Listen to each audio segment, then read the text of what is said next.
Shalom. Hari ini adalah hari Minggu tanggal 14 April 2024. Saya membuat video ini dengan judul Anda lebih percaya kepada Paulus atau kepada Nabi Musa? Mari kita bahas satu persatu dua tokoh ini. Ini penting sekali pertanyaan ini. Oke. Kalau Musa itu dia berhadapan muka dengan Tuhan di Bukit Sinai. Musa ini mendengar langsung suara Tuhan yang mengatakan, katakan kepada orang Israel ya tentang Taurat dan juga ada sunat. Ini ajaran Taurat. Musa berhadapan langsung, mendengar suara langsung. Bahkan ketika Tuhan menulis 10 firman di 2 loh batu, Tuhan serahkan langsung itu kepada Musa. Jadi Musa ini nabi yang hebat. Yesua saja katakan, jika kamu tidak percaya kepada Musa, bagaimana kamu bisa percaya kepadaku? Yang Yesua maksudkan, percaya dulu ajaran Taurat Musa. Kemudian percaya kepada Yesua. Pasti akan datang kepada Yesua. Begitu maksudnya. Jadi Musa ini nabi yang luar biasa. Mendengar langsung perintah dari Tuhan.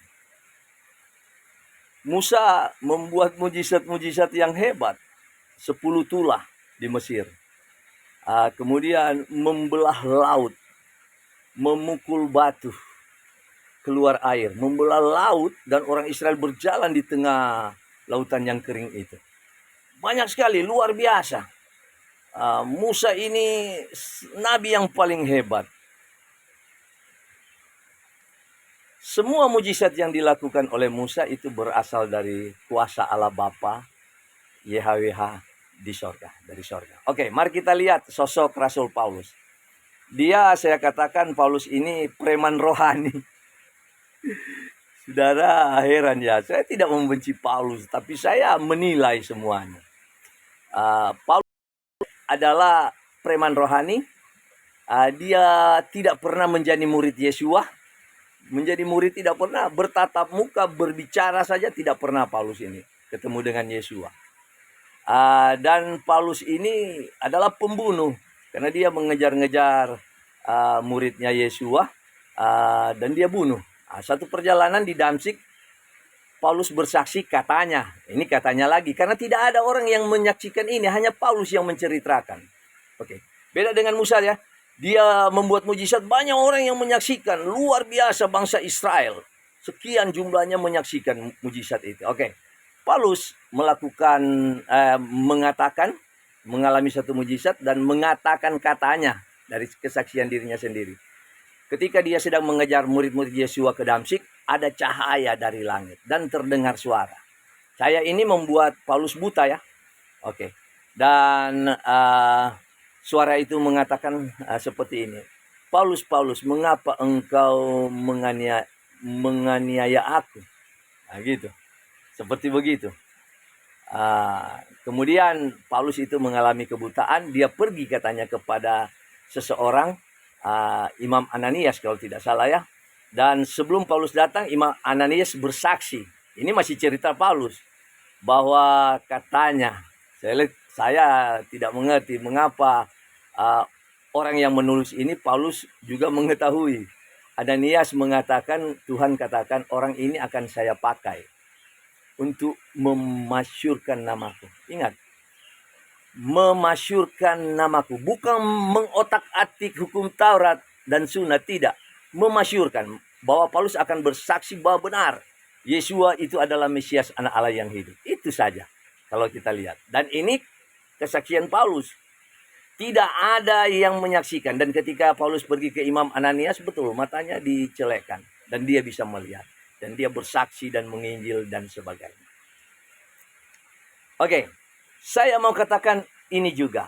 Bahwa semua tulisan Paulus, surat-surat Paulus, 14 suratnya, Korintus, Efesus, Filipi, Kolose, kepada Timotius, surat kepada Timotius, kepada, ya, surat-surat itu ada 14, sekitar 14 surat.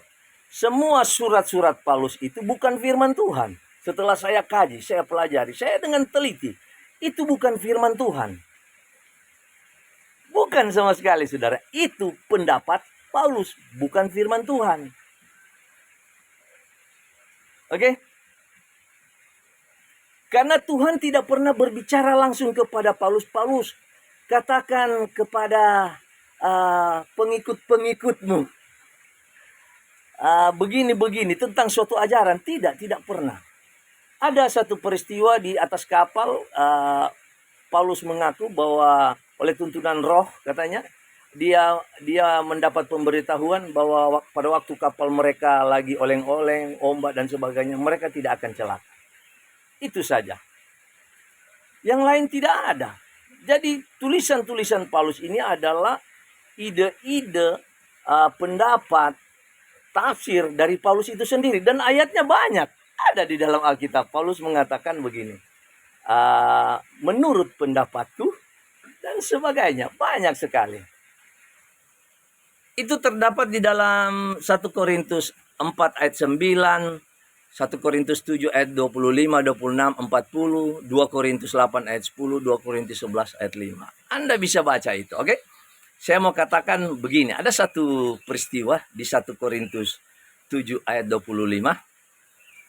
Paulus mengatakan begini. Paulus katakan bahwa Tuhan tidak memberikan perintah kepadaku, tetapi aku berpendapat. Jadi cuma pendapat Paulus, bukan perintah dari Tuhan. Tidak ada perintah dari Tuhan dalam tulisan Paulus. Anda selidik, periksa. Di dalam 1 Korintus 7 ayat 25 ini, ajaran Paulus ini, Anda baca ya, konteks perikopnya. Oke. Anda pelajari di situ, Paulus katakan begini. Ini ajaran yang saya katakan harus dilenyapkan saja. Tidak usah dipertahankan. Paulus katakan begini, mengingat waktu sudah darurat. Jadi Paulus menganggap waktu itu sudah darurat. Biarlah seseorang tinggal tetap di dalam keadaannya ketika dia dipanggil Allah. Paulus memberikan contoh. Jika dia tidak bersunat, ya jangan disunat ketika dia dipanggil Allah. Tetap tinggal dalam keadaannya. Kemudian Paulus mengkaitkan dengan pernikahan. Paulus katakan jika dia belum menikah, ya jangan menikah ketika dipanggil Allah. Sehingga biar dia tetap tinggal dalam keadaannya. Sehingga Paulus katakan supaya dia tetap melayani Tuhan dan tidak disibukkan dengan melayani keluarganya. Bahkan Paulus katakan begini, jika dia menikah, dia akan mengalami kesusahan badani. Menurut Anda benar ajaran ini? Apakah pendeta-pendeta yang waktu dipanggil Allah masih bujang sekolah teologi, tentu belum kawin ya, masih di waktu dipanggil Allah dan dia menikah, apakah mereka sudah mengalami kesusahan badani? Saya pikir tidak, malahan mereka bahagia. Jadi ajaran Paulus ini saya katakan hoax, bohong. Oke, dan saya mau katakan ajaran Paulus ini mengancam populasi kekristenan. Mengapa? Coba Anda bayangkan, jika ini diterapkan sudah sejak zaman Paulus. Orang-orang yang merasa diri, orang-orang Kristen yang merasa diri dipanggil oleh Allah. Mereka tidak boleh menikah, berarti sampai sekarang pasti tidak akan ada lagi populasi kekristenan kalau itu diterapkan. Jadi ajaran Paulus ini saya bilang mengancam populasi kekristenan, bohong, hoax, dilenyapkan saja. Anda baca itu ya di 1 Korintus 7 ayat 25. Baca itu supaya Anda jangan katakan saya yang hoax. Anda balikan itu. Oke? Selanjutnya, saya mau katakan. Paulus mengajarkan begini lagi. Di dalam Kolose 2 ayat, Efesus 2 ayat 16 ya. Ayat 16. Paulus katakan bahwa hukum Taurat hanya berlaku sampai di salib Golgota. Dipakukan oleh Yesua, selesai. Tetapi ajaran Yesua di dalam Matius 5 ayat 19, Yesua katakan bahwa Taurat itu sampai di sorga. Yesua katakan barang siapa mengajar dan melakukan hukum Taurat, mereka akan menduduki tempat yang tertinggi dalam kerajaan sorga. Jadi ajaran Paulus ini juga saya bilang dusta, hoax. Jangan Anda katakan saya yang berdusta, hoax. Paulus yang berdusta. Karena ini bukti nyata. Oke, saya mau katakan begini. Saya tidak menghakimi Paulus. Tidak sama sekali. Tidak. Ah, bahkan Paulus ini, saya tidak menghakimi sama sekali Paulus.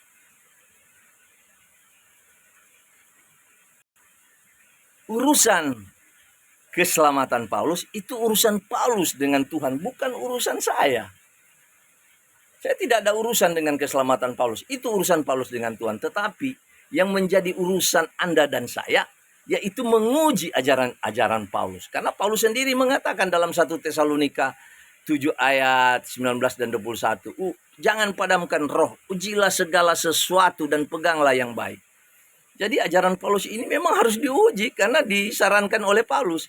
Kemudian Paulus katakan di dalam 1 Korintus 13 ayat 9-10, pengetahuan dan nubuatan kita tidak sempurna. Jika yang datang yang sempurna, yang tidak sempurna dilenyapkan saja. Jadi ajaran-ajaran Paulus yang sudah saya uji, ada yang benar, yang saya jujur, saya imani ajaran Paulus itu. Tetapi ajaran-ajaran Paulus yang bertentangan, yang tidak sesuai dengan para nabi hingga Yesua, saya lenyapkan saja. Tidak berdosa. Ini Paulus sendiri yang menganjurkan. Kan Anda sudah tahu latar belakang Paulus. Bukan seperti Musa. Jadi dia hanya mengaku saja. Bahkan Paulus katakan, maksud saya, bahkan Paulus ini adalah rasul yang ingkar janji pentahirannya di Kisah Para Rasul 21 ayat 20-26. Anda baca itu. Paulus membuat janji pentahirannya di hadapan Tuhan, bahwa dia akan setia memelihara hukum Taurat. Ini janji. Tetapi kalau saudara baca, pada akhirnya Paulus ini meniadakan Taurat dan sunat. Jadi Paulus ini ingkar janji pentahirannya sendiri. Ini dibuat di hadapan Tuhan loh, bukan manusia.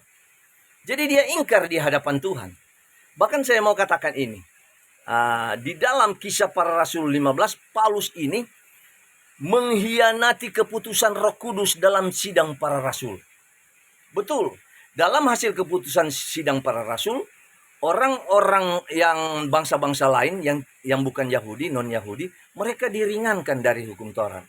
Tetapi orang-orang Yahudi itu diwajibkan Taurat, harus melakukan Taurat. Karena Rasul Petrus dan Yakobus di situ katakan di dalam Kisah Para Rasul 15, sebab hukum Taurat masih dibacakan di rumah-rumah ibadah sampai detik ini. Itu meyakinkan kepada Paulus bahwa jangan dia meniadakan Taurat dan sunat. Tetapi pada akhirnya mereka mengutus Paulus ke orang-orang ke bangsa-bangsa non-Yahudi untuk memberitahukan hal itu. Bahwa ada 4 keputusan bagi mereka diringankan. Jangan makan darah, makan daging binatang yang dicekik, jangan cabul, dan ada satu lagi. Anda periksa saja di situ, di Kisah Para Rasul 15. Tetapi saudaraku, pada akhirnya belakangan Paulus mengajarkan hukum Taurat sudah tidak berlaku, sunat sudah tidak berlaku. Padahal Yesua katakan dia datang untuk domba-domba Israel yang hilang. Bahkan Yesua katakan melarang para muridnya jangan menginjil ke jalan bangsa lain. Dilarang, Yesus larang. Jadi ada ayat yang mengatakan, di ayat Injil mengatakan, jadikanlah semua bangsa muridku, baptiskan mereka dalam nama Bapa, Anak, dan Roh Kudus. Sebenarnya bunyi ayat itu kalau saya kaitkan dengan perkataan-perkataan Yesua, melarang menginjil ke bangsa lain, hanya diutus kepada domba Israel. Bahkan yang non-Yahudi Yesus anggap anjing. Jadi Yesus katakan dia gembala domba, bukan gembala anjing, bukan. Lebih pantas roti ini diberikan kepada domba-domba itu daripada diberikan kepada anjing. Itu di Markus 7 kalau tidak salah. Anda bisa baca itu. Jadi ayat yang sebenarnya itu berbunyi begini, jadikanlah semua bangsa Israel muridku. Bukan segala bangsa yang tidak bersunat. Yesua bersunat, berarti jadikan semua bangsa Israel yang bersunat ini muridku. Orang Yahudi ini muridnya Yesua. Bukan yang tidak bersunat dijadikan murid Yesua. Bagaimana gurunya bersunat, Yesua bersunat, dan domba-dombanya tidak bersunat. Ini lucu, saya bilang. Jadi, saya mau katakan begini, jangan mudah percaya ajaran para gembala-gembala bayaran. Anda cari tahu siapa itu mereka gembala bayaran yang mengajarkan ajaran Paulus. Tidak bersunat, tidak pakai hukum Torah lagi, jangan. Ini saya mau katakan tentang ajaran Paulus. Bahwa ajaran Paulus tidak bisa dibela dengan ajaran para nabi dari Musa hingga Yesua. Tidak bisa dibela. Ya, karena ajaran Paulus ini pendapatnya sendiri yang harus kita uji. Saya berikan contoh ya. Paulus meniadakan sunat. Para nabi ajarkan begini. Dalam Yehezkiel 44 ayat 9. Tidak ada seorang pun yang tidak bersunat hati, tidak bersunat daging, bisa masuk ke tempatku yang kudus. Bagaimana mungkin Paulus bilang apa sunat daging sudah ditiadakan? Hoax. Bagaimana mungkin Paulus katakan hukum Taurat sudah dibatalkan di dalam perjanjian baru? Sedangkan di dalam Yeremia 31 ayat 33 Tuhan katakan, aku mengadakan perjanjian baru dengan bangsa Israel, kaum Yahudi. Aku akan menaruh Tauratku di dalam hati batin mereka. Bagaimana mungkin Paulus mengatakan hukum Taurat tidak berlaku? Bahkan ditempatkan di tempat yang kudus sekali dalam hati kita. Kalau ini bait suci, tubuh ini, yang paling di tengah itu adalah hati kita. Dan kalau di sorga itu, kalau tempat pusat yang suci itu di bait suci sorga itu, tempatnya hukum Taurat itu ditaruh di dalam tabut perjanjian. Anda baca di dalam Wahyu pasal 11. Di sana tertulis bahwa aku melihat, Yohanes kekasih melihat, tabut perjanjian ada di dalam bait sorga. Apa isi tabut perjanjian itu? Kalau saudara baca pelajaran Musa, yang terdapat di dalam bait suci sorga, dalam tabut perjanjian itu 10 hukum. Jadi Tuhan membuat perjanjian dengan menaruh Taurat di tempat yang maha suci, yang paling suci dalam diri kita, yang paling suci di sorga, di hati. Bagaimana mungkin Paulus katakan hukum Taurat itu hukum kutuk? Tidak masuk di akal. Ada ajaran Paulus yang saya bilang setengah mentah. Karena Paulus katakan orang yang hidup di dalam hukum Taurat itu kena kutuk. Padahal di dalam ajaran Musa yang lengkap itu ajarannya begini.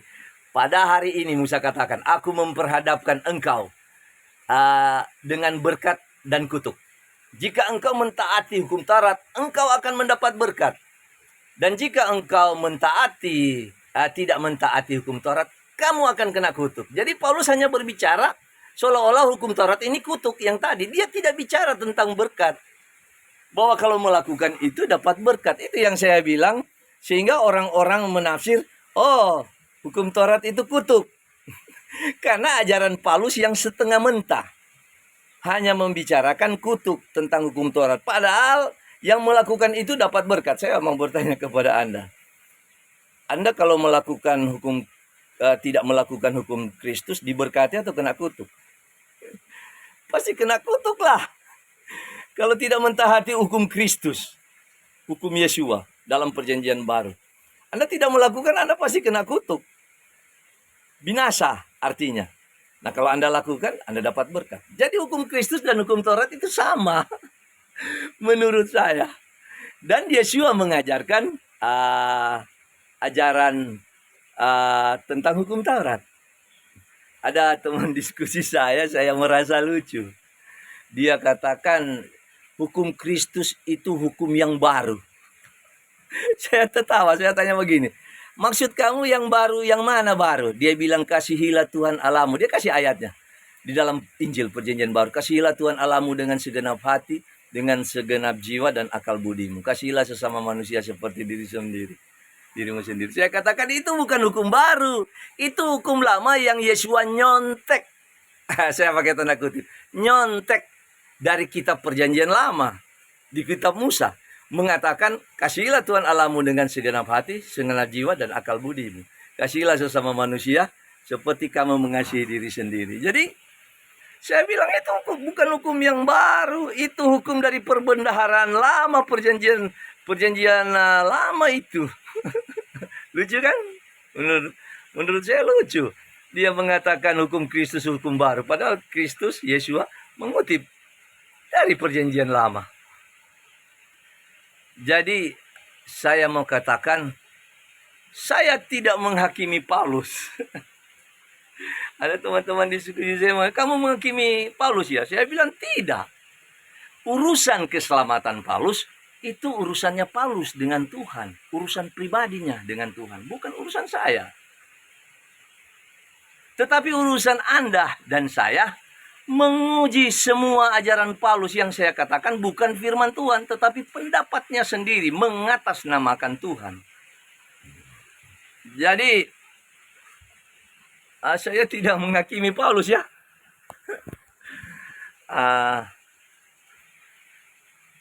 Banyak teman-teman diskusi saya katakan, wah kamu ini sesat Daniel. Tidak percaya Rasul Paulus. Saya katakan, saya lebih percaya Musa dan Yesua daripada Paulus. Ajaran Paulus bertentangan dengan ajaran Yesua. Ini saya mau katakan.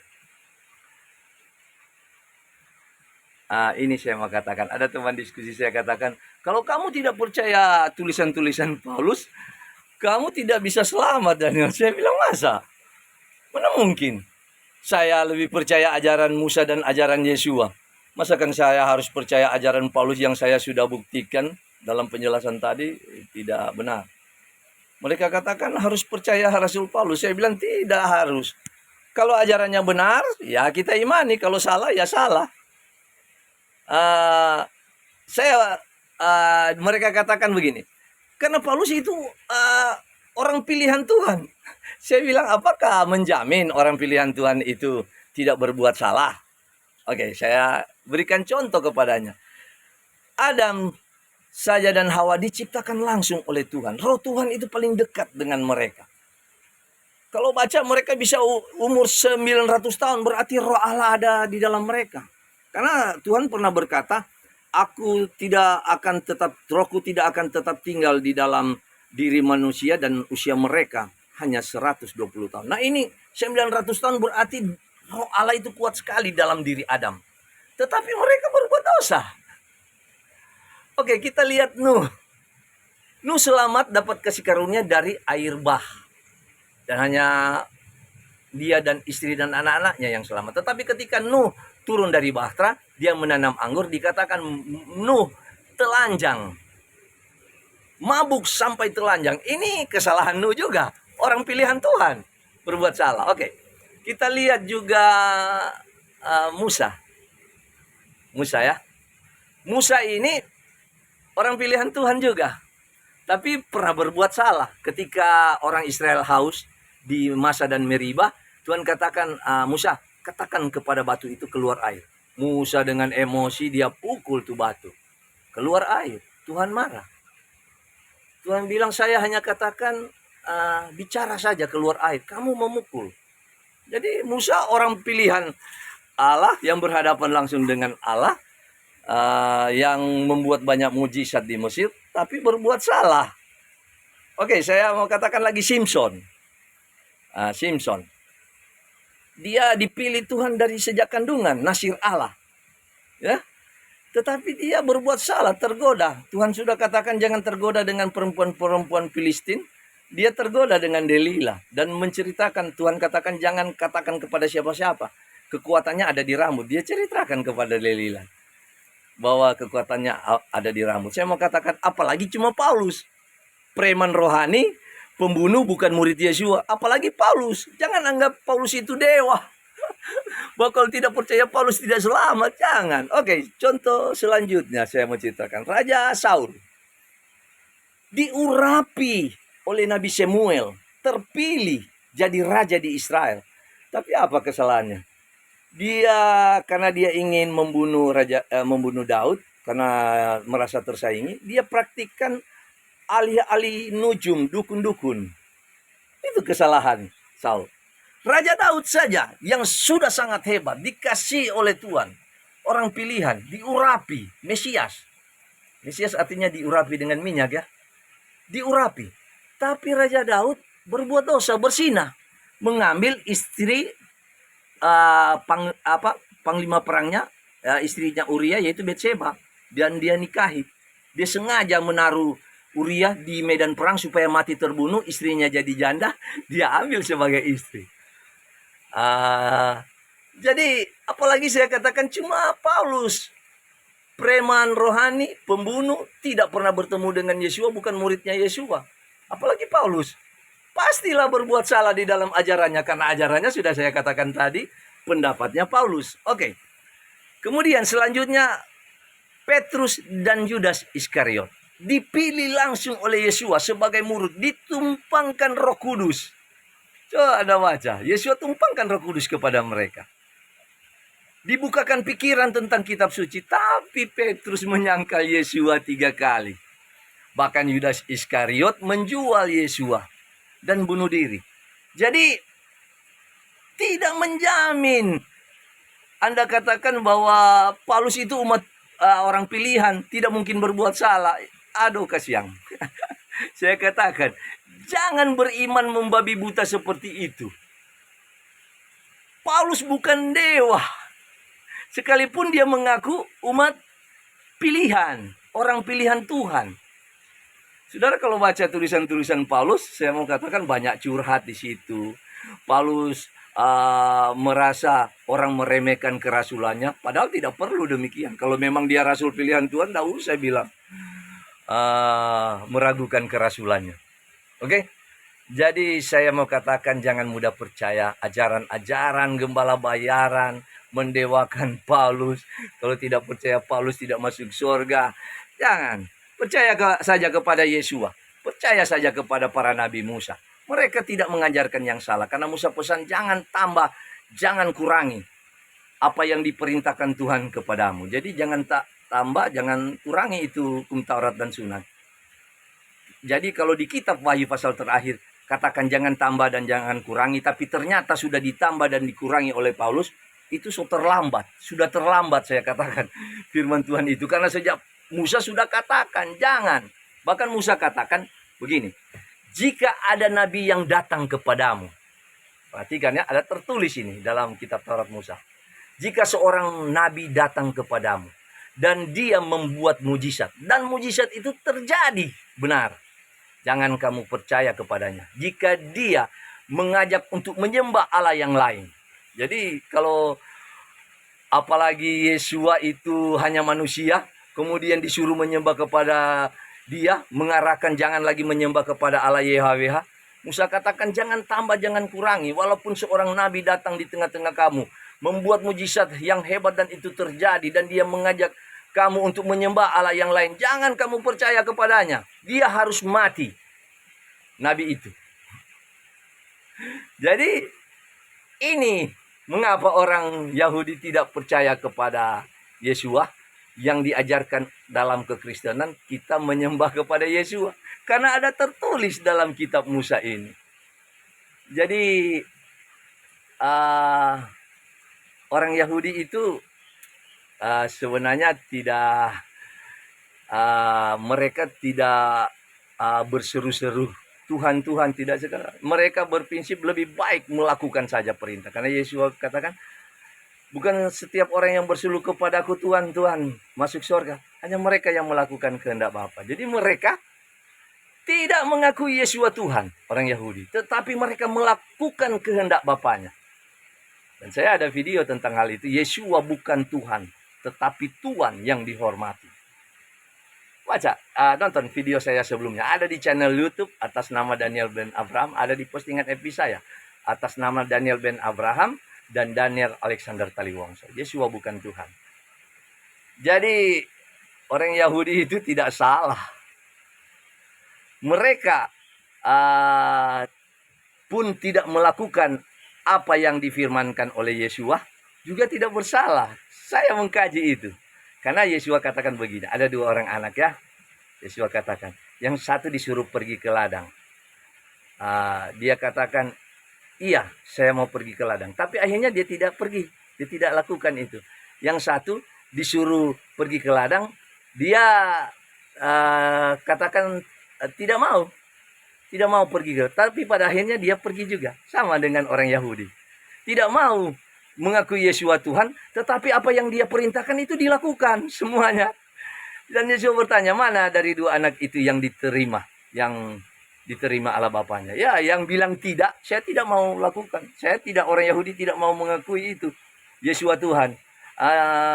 Mengatakan, ajarannya salah sesuatu. Tapi pada kenyataannya mereka melakukan itu. Kehendak Bapa, disunat, masuk ibadah sinagog hari Sabat. Yesua juga merayakan 3 kali setahun pergi ke Yerusalem, melakukan pentabisan bait suci. Kalau Anda pelajari Taurat, Anda ikuti tata cara ibadah orang Yahudi. Orang Yahudi melakukan semua itu. Jadi saya mau katakan ibarat begini, Anda teriak-teriak, Gibran Wapres, tetapi tidak melakukan kehendak Presiden Prabowo, percuma. Anda mau seru Yesus Tuhan, tetapi tidak melakukan kehendak perintah presidennya, Bapa di sorga, Prabowo misalkan. Contoh. Percuma. Jadi harus melakukan kehendak Bapa, itu yang terpenting, dan bukan hanya berseru-seru, ya Tuhan Raja, Tuhan Yesua, Raja Yesua ini dan itu, tetapi tidak melakukan kehendak Bapaknya dalam hukum Taurat, percuma. Saya katakan percuma imanmu. Percuma imanmu karena kamu cuma melakukan ajaran-ajaran Paulus, yaitu hanya dengan iman selamat saja. Padahal dalam Paulus mengajarkan hanya dengan iman, keselamatan itu kasih karunia, gratis dan sebagainya. Bukan hasil usahamu, Paulus ajarkan. Ini bertentangan dengan ajaran Yesua.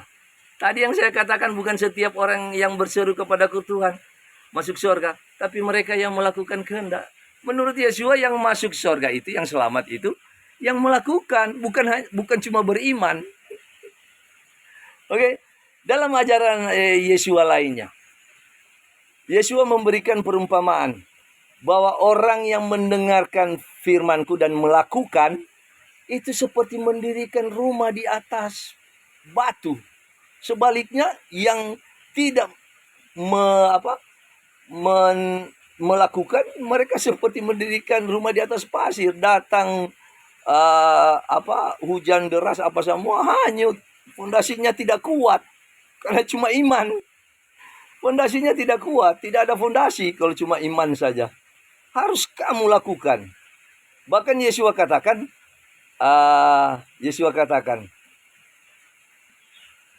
orang-orang yang berbuat baik melakukan kebaikan terhadap sesama, mereka itu akan saya tempatkan di sebelah kanan sebagai domba. Pada waktu aku lapar, mereka memberi aku makan. Melakukan kebaikan ini semua. Pada waktu aku di rumah sakit, kamu menjenguk aku. Waktu aku dalam penjara, kamu menjenguk aku. Artinya, kawanan domba yang akan diselamatkan itu orang-orang yang melakukan kehendak Tuhan. Oke? Tetapi mereka yang tidak melakukan, katanya, dia tempatkan di sebelah kiri sebagai kambing. Kambing di sebelah kiri. Mereka tidak melakukan. Jadi Paulus, jika ada para gembala bayaran yang ajarkan begini, perhatikan ya, keselamatan itu bukan usaha kita, bukan hasil perbuatan kita. Jangan percaya gembala itu, gembala bayaran itu. Gembala yang benar, dia mengajarkan untuk melakukan bagi keselamatan. Saya mau katakan begini, kematian Yesua di salib Golgota belum menyelamatkan kita. Banyak ajaran para gembala bayaran katakan Yesua sudah mati di salib Golgota menyelamatkan kita. Tidak. Banyak sekali ayatnya, saya bisa tunjukkan kalau Anda mau. Ya, tadi saya tidak sebut-sebut ayatnya, tapi semua ayat itu ada. Semua ayat itu ada. Yesua katakan banyak sekali ayatnya bahwa kematiannya di salib Golgota adalah melakukan pengorbanan untuk pengampunan dosa. Bukan keselamatan, belum itu keselamatan. Nanti itu di akhir, itu keselamatan. Di akhir zaman, setelah penghakiman. Jadi kematian Yesus memberikan jaminan bahwa dosa-dosa kita diampuni. Artinya seperti pemulihan. Walaupun kita banyak dosa, mengakui korban Yesua, kematian Yesua itu yang dinubuatkan dari Eden. Ada korban sembelihan di keimamatan hingga ke Yesaya 53 menubuatkan tentang Mesias. Kita harus akui itu pengorbanannya. Sehingga dengan mengakui pengorbanan pengampunan dosa ini, kita akan melakukan pertobatan sungguh-sungguh hingga akhir zaman. Jadi ini masa pengampunan dosa sudah dilakukan oleh Yesua di salib Golgota, bukan keselamatan ya, bukan. Itu pengorbanan pengampunan dosa, dan kita menerima itu dengan pertobatan. Sehingga kita melakukan pertobatan, melakukan perbuatan baik, apa saja untuk kemuliaan Tuhan, maka kita akan mendapatkan keselamatan kita di akhir zaman. Dari hasil usaha kita berbuat baik dan perbuatan, bekerja dengan Roh Allah. Jadi jangan percaya ajaran gembala bayaran, Anda harus uji. Karena begini, kalau keselamatan itu bukan hasil perbuatan baik kita, mengapa Anda masih masuk gereja? Mengapa Anda masih berdoa? Mengapa Anda merasa harus menolong orang miskin? Artinya itu semua supaya keselamatan Anda mendapat upah. Upah dari perbuatan baik itu, Anda diselamatkan nanti pada waktu kedatangan Yesua kedua kali. Pada waktu kebangkitan. Jadi jangan percaya ya, bilang kematian Yesua di salib Golgota sudah menyelamatkan kita. Kalau sudah selamatkan kita, kematian Yesua di salib Golgota, berarti kita pangku tangan saja. Beriman, harapkan durian keselamatan itu jatuh dari langit. Ini ajaran gembala bayaran, saudara, yang salah. Oke? Semoga video saya ini menginspirasikan Anda. Jangan ajaran Paulus. Harus harus